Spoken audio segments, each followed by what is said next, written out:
Pakita ko sa inyo kung paano mag-slice ng pangtusina. Kailangan manipis. Saka dapat yung part ng kasim, yun yung malambot na part. Para juicy siya.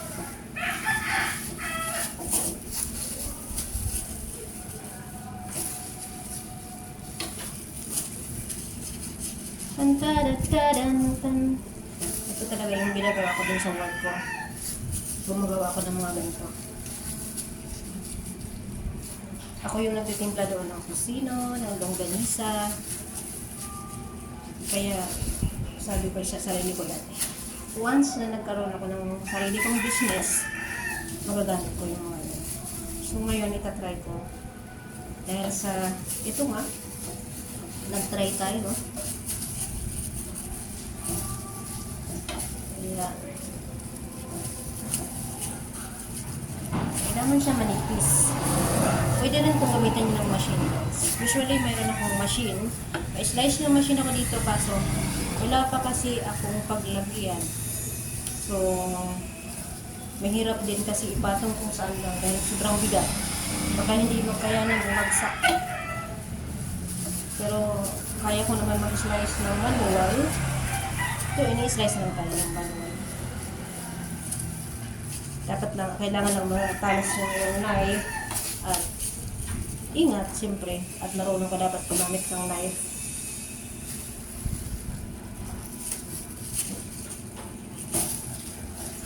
Ayan. Dapat marunong ka gumamit ng knife.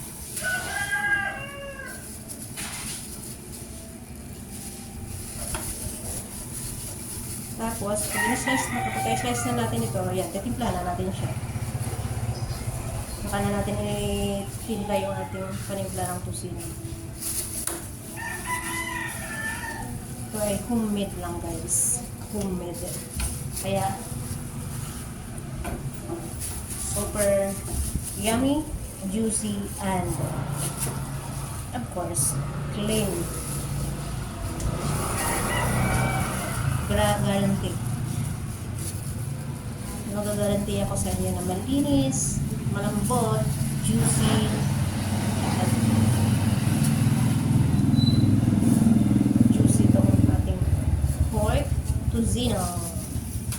Ang ating pork tocino.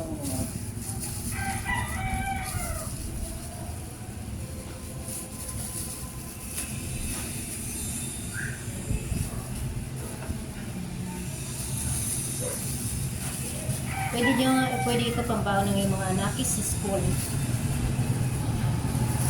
Pambaon ng mga nakis sa school.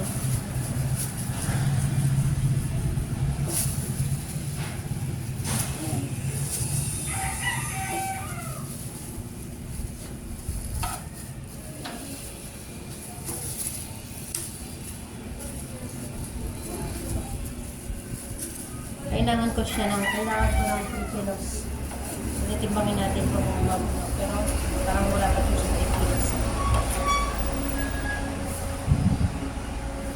Wala ka dito sa 3 kilos. Okay na.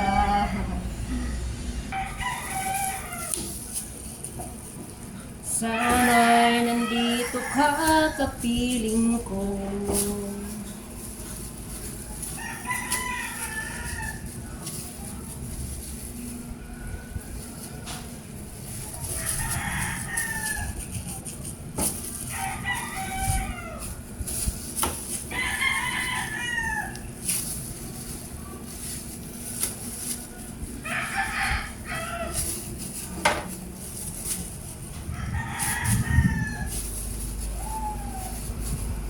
Mahal, miss na miss kita. Awit ko ito'y para lang sa'yo. Mahal, miss na miss kita. Puso't isipan ko'y lagi lamang sa'yo. Kailanman di magbabago, ikaw lang ang buhay ko. Sana nandito ka, kapiling ko. Ayan o, ating pork tocino, pang pork tocino.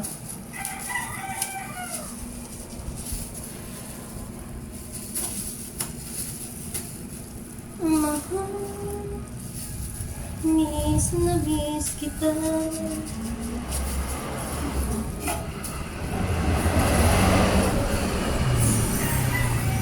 Ayan guys, tapos na tayo mag-slice na nating pork porcino. Naka-slice na tayo. Ngayon, titimplahan na natin to. Ang ating part ng video ay pagtitimpla to. Thank you so much for watching. Thank you, thank you.